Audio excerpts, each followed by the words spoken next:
Entrepreneur, author, and financial consultant Mark Bernstein helps high-performing entrepreneurial business owners create a vision for the future and follow through on their goals and intentions. Ange Honorato is a business growth strategist who blends psychology and business together to create conscious leaders and business owners who impact the world. Founders Forum is a radio show podcast sharing the real stories behind entrepreneurship as founders discover more about themselves while providing valuable lessons and some fun and entertainment for you. Now, here's Mark and Ange. Should I get back home? I never did that before. I wanted to sing along to my own music, because I've never done that before. Anyway, good morning, America. Happy to be here on this cloudy day in Philadelphia. I haven't had to say that for a while because we've had so many sunny Wednesdays for the last several weeks. But we've got a great guest lineup this morning, and let's get right into it. So, every once in a while I pull out some quotes because I'm a collector of quotes. And I was reading one this morning, Ange and Chris, our guest Chris Carr, who I'll introduce in a few minutes. And this is the quote: "Success is a sum of small efforts repeated day in and day out." So, Ange, what do you make of that one? Yeah, I love that, and you and I were chatting earlier today about having like an effective morning routine. And that was something I've struggled with over the years. And I think I've understood the importance of doing the small micro things, little micro habits that lead to the bigger successes. And I just think it's been transformational. So I love that quote. And it's a good reminder every day to help me get out of bed and get moving. So that was Robert Collier, by the way. I know you did a little research into Robert Collier. I know that name, but I can't remember what he's known for. Yeah, so Robert Collier is, along the lines of Wallace Wattles and, that era of new thought leaders, metaphysical scholars, things of that nature. So, I think he started writing books in the early 1900s, and it's amazing how relevant it still is today. I love it. He's from the class of Napoleon Hill, I would imagine, too. Yeah, exactly. For our second show we'll record today, we're going to talk about Napoleon Hill a little bit. Chris, what do you make of that quote? Well, I think it's funny how things just keep recycling and coming back again.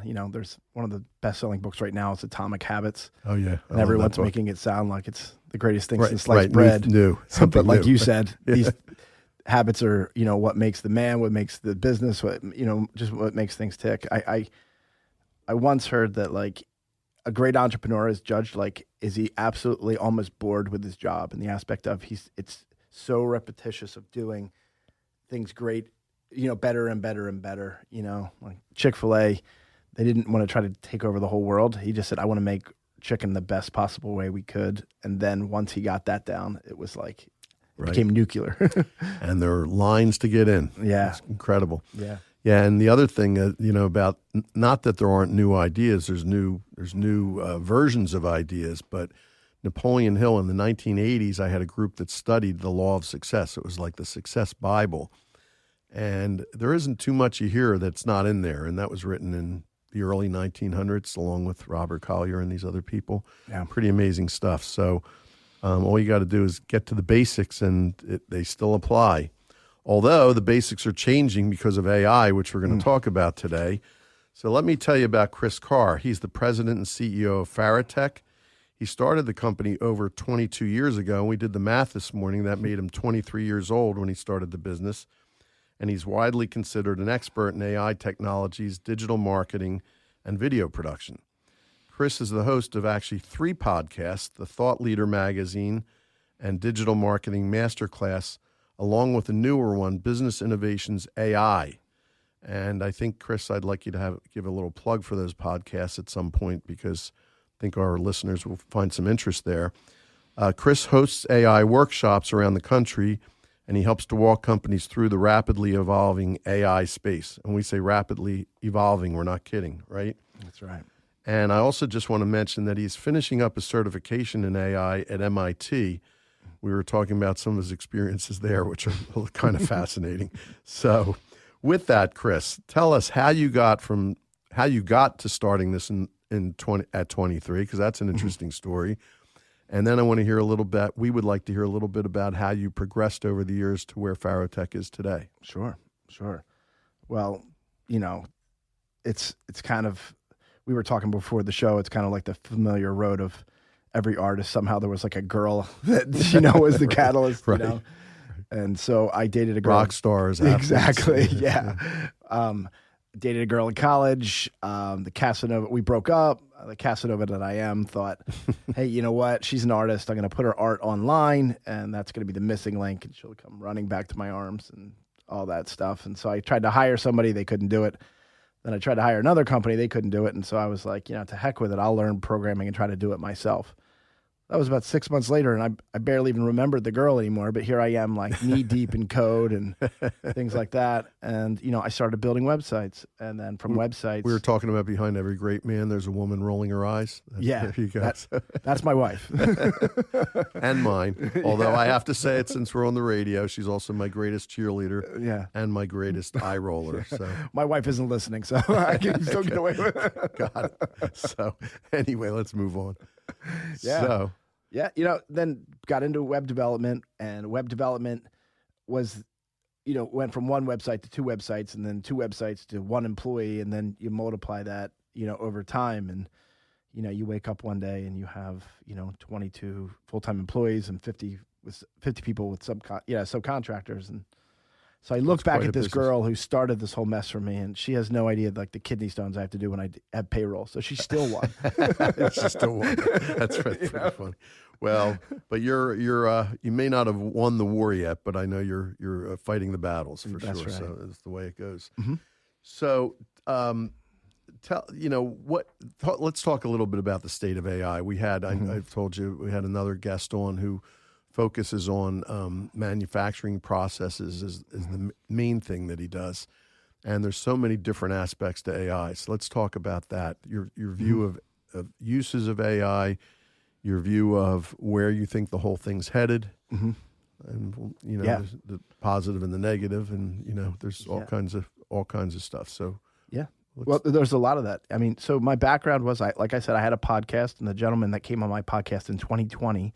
A gentleman named Paul Rotzer, and Paul had an agency just like mine. I got him on the show. I said, hey, let's talk about your agency. And he's like, evidently you didn't do your research. I sold the agency. I do this thing called artificial intelligence. And so it was an hour-long podcast. And by the time I got done that podcast, this was in 2020. This was like right before COVID.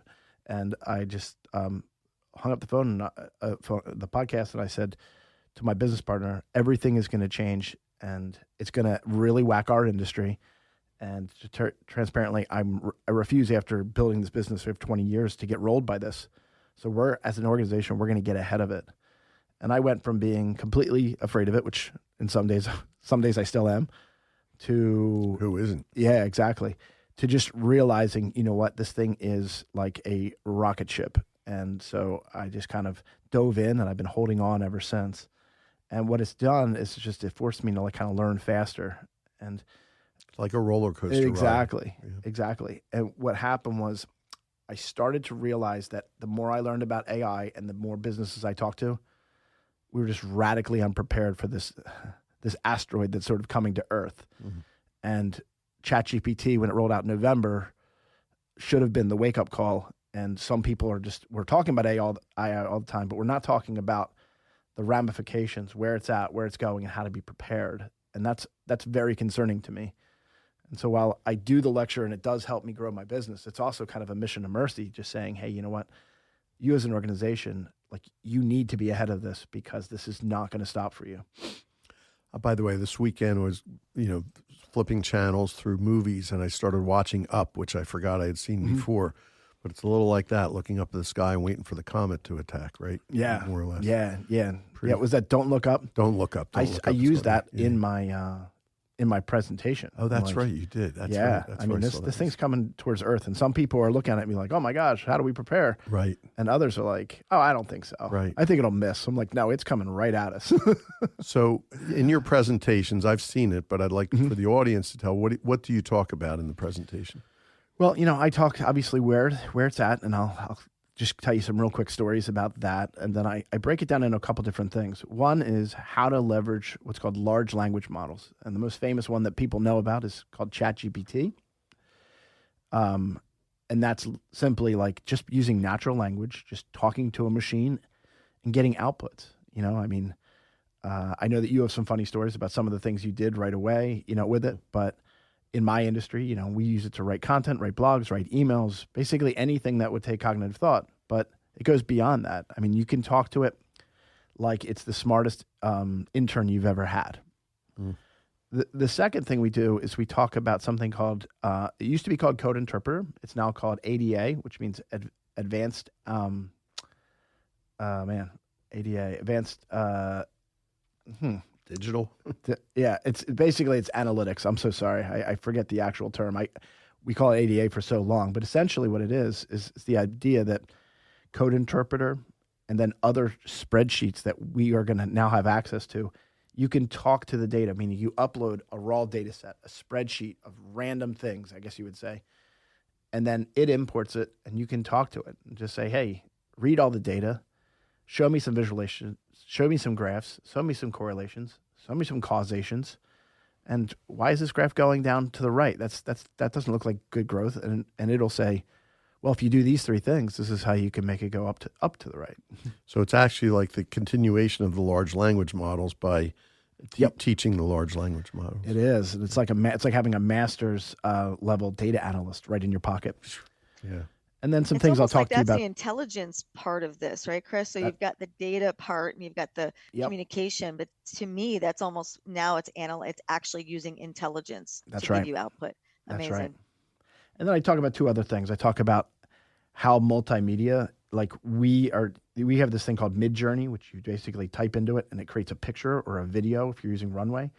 But a lot of people are like, oh, that's so cute. It's so cool. And they make pictures of cute unicorns and they show their buddies. And I was like, you have no idea what they're going to be doing with this. And I can talk a little bit about that today. And then finally, every company is going to have an AI in their building, in their business. And I want to talk to you about that is coming, that you should be preparing for that, and then how to make sure you don't do it right and avoid doing it in a way that's not responsible, that's going to basically eliminate the people in your office or, to keep humans first. How to do it right and responsibly. That's right. Got it. So where would you like to go from there? Because you just said a lot. Yeah. Well, tell your story about you got onto ChatGPT. What was the first thing you did? Well, my mother had a 90th birthday this year. We had a party coming up, and everyone was going to speak, and everyone in my family knows I'm going to do it somehow with music, and so the pressure was on. Yeah. I wasn't coming up with anything, so ChatGPT and I wrote the song together.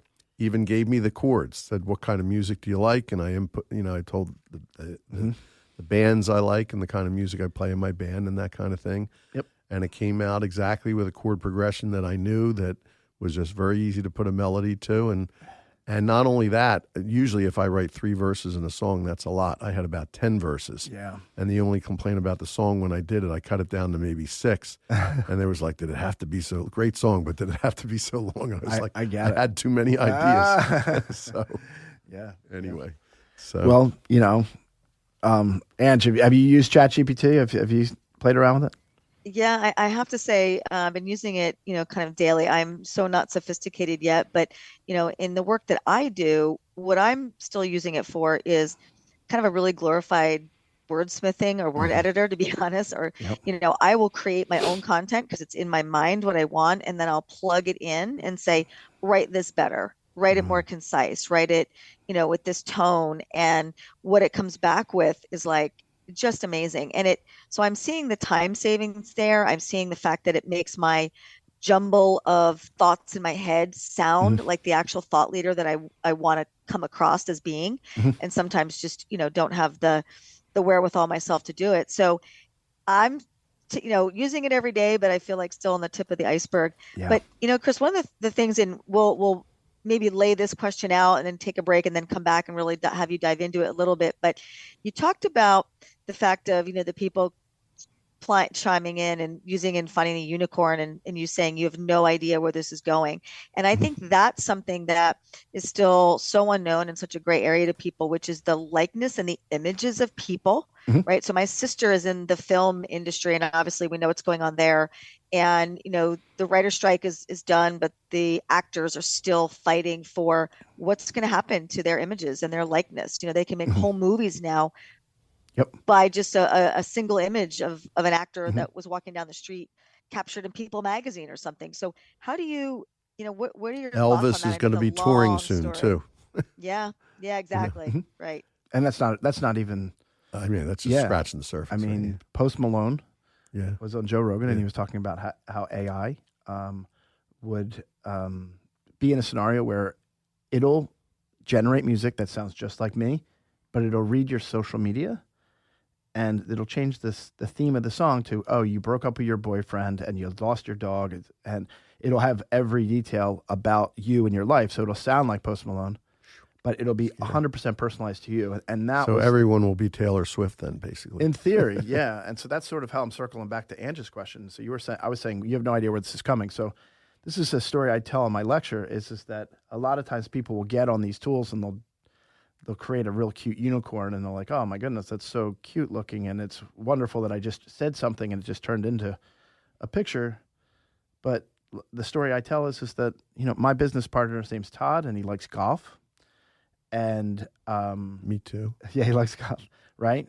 And so as someone who buys golf clubs, one of the things that these generative art things are going to be able to do is it's going to be able to read the content on Todd's phone through something called content.ai. And so every ad that Todd will see about golf, you buy from people and companies that you know, like, and trust. Well, who do you think Todd knows, likes, and trusts more than anybody? Himself. Yes. And so these ads are going to look, in theory, just like you. Not so exactly it's what one-to-one. Facebook ads now, except it's taken it 2 generations further. Exactly. Wow. So that golfer will look like him. It'll know what clothing Todd wears. So it'll be a blue shirt because Todd likes blue. Right. If it's an Asian woman that loves her kids. I got to meet Todd. So far, we're exactly on the same. If it's like an Asian woman who loves her kids, you're going to see iPhone ads, and it's just going to happen to be, an Asian woman with kids that's holding an iPhone. Chris, that's a great place to break. We're going to have a quick sponsor ad, and we'll be back in a minute, 60 seconds, with more of Founders Forum. Most companies struggle to prove ROI on their marketing because they don't have the time or the expertise. At Farotech, our system ensures our clients make data-driven decisions. We provide the strategy and execution to grow their business. Our boutique agency utilizes an innovative battle-tested process that delivers incredible results. We also couple that with innovative AI technologies to help your company scale and grow effectively and efficiently. Our services include branding, digital marketing, marketing automation, content marketing, paid advertising, analytics, and HubSpot implementation. Our clients include some of the most respected organizations in the world: Rothman Institute, Penn Medicine, Recovery Centers of America, and Philadelphia Insurance Company. We have a 97% client retention, which is a testament to the effectiveness of our approach. Contact us today at info@farotech.com. We are back with Founders Forum with my co-host Angie Honorato and our special guest today, Chris Carr of Farotech. So, Ange, I think you had a question that we were starting to go down that road before the break. Yeah, we were talking about the massive opportunity and really maybe the challenge and in some cases the fear of where AI can come in and really kind of just almost take over our lives. And so, Chris, you and I were talking offline also about the question in the back of everybody's mind, or the other question I would say is this going to take my job? Is it going to completely, take away my entire industry, right? So I'm a part of what I do is in executive recruiting, and, AI can very easily post jobs and find candidates and do all of that. So one of the questions I have is, how are you're educating and you're a thought leader, but what are you finding in terms of, how do you keep your people engaged? And as you said, keep the humans first before the work. And then where are you seeing it changing in terms of what kind of roles are emerging, and how do you reskill people to keep up with the pace of AI and jobs and all kinds of things of that nature? Yeah, it's a great question. And it's one that I get all the time.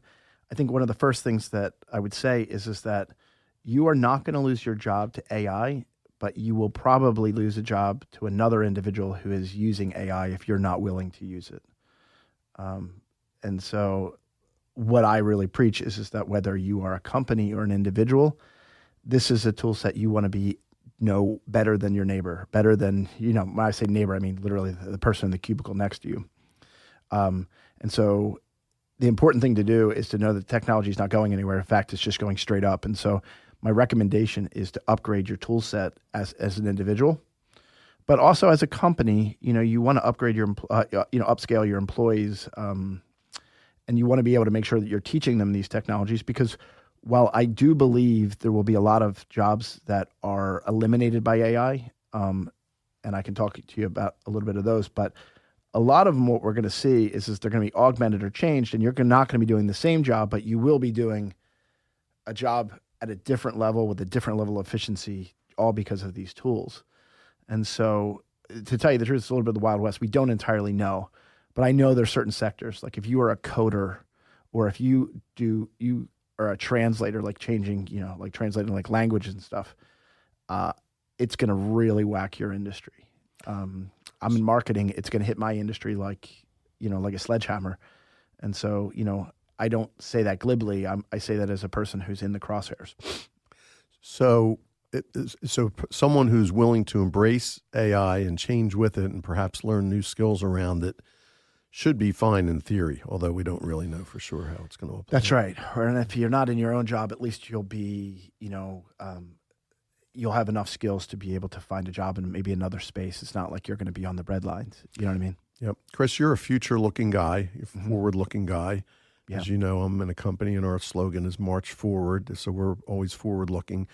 And we get clients who are forward-looking. Mm-hmm. So my question to you is, looking out to the future, so let's talk about 3 years from now, one of my favorite questions we like to ask guests. Yep. If this were fall of 2026 and you're looking back on the last 3 years, what would have to happen into your business? What would have to happen if you want to in your personal life, professional life, for you to feel like that was a successful 3-year period? Mm-hmm. Well, the first thing, and I'm going to keep most of this to AI, is the first thing I would do is that as an individual, I want to do everything I can to know all the things that I can. I want to know the large language models. I want to know how to use ChatGPT. I want to be able to understand how to talk to my data. And I want to understand how AI can be implemented into my company and how I personally can take advantage of that. Because there's going to be a lot of individuals and a lot of companies who are going to do like the ostrich maneuver where they bury their head in the sand. And those people won't be around for long. I just want to stop you for 1 second. So you're an AI company, but it's really what you're becoming, who is still figuring out how to use AI in your company for your own uses as well as your clients' uses. Every minute. I mean, I have AirPods in all the time. I haven't listened to the radio in forever. And I know you're a music guy, and I apologize for that. But it's fine. It's changing by the minute. Yeah. And while I don't think the average person has to know the idiosyncrasies like I do, because I'm kind of like preaching the Sunday sermon on this, but I do believe that they have to know this and they have to get training. And I don't wait for your employer to give it to you. Like, you probably have to go out on your own time and tool up for this. Well, as you mentioned earlier, you live, sleep, and breathe AI. Yep. So I'm going to ask you a little bit about that. I know you're not listening as much. I know you're reading books, though, so we'll talk about that. Mm-hmm. What challenges do you think you face? What obstacles will be in your way of accomplishing your vision of and I'm not sure you finished the vision because I stopped you at learning. Uh-huh. But let's finish your vision, and then I'll ask you what obstacles are in the way. Yeah, and then the next thing you do is that you want to experiment with these things. In other words, don't wait for the AI industry to pick the Nike of the industry. Meaning, what I mean by that is like the one company to dominate, because there's about 5 or 6 companies that all are expected to have like a $1 trillion valuation. And I don't believe it's just going to be one winner. I think it's going to be a combination of maybe 4 to 5 major winners. And I'm afraid that people or companies are just waiting way too long to try to let the dust settle.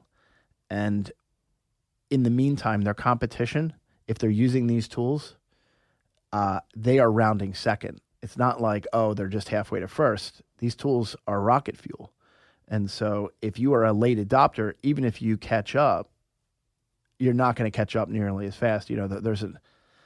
There's like an investment expression that says, like, if you invest from age 20 to age 30 and stop, and then someone else invests at age 30 forward, it's a very good chance that that individual, just because they started late, won't catch you. Right. And in some ways, that could possibly be true for AI. And I say get involved early.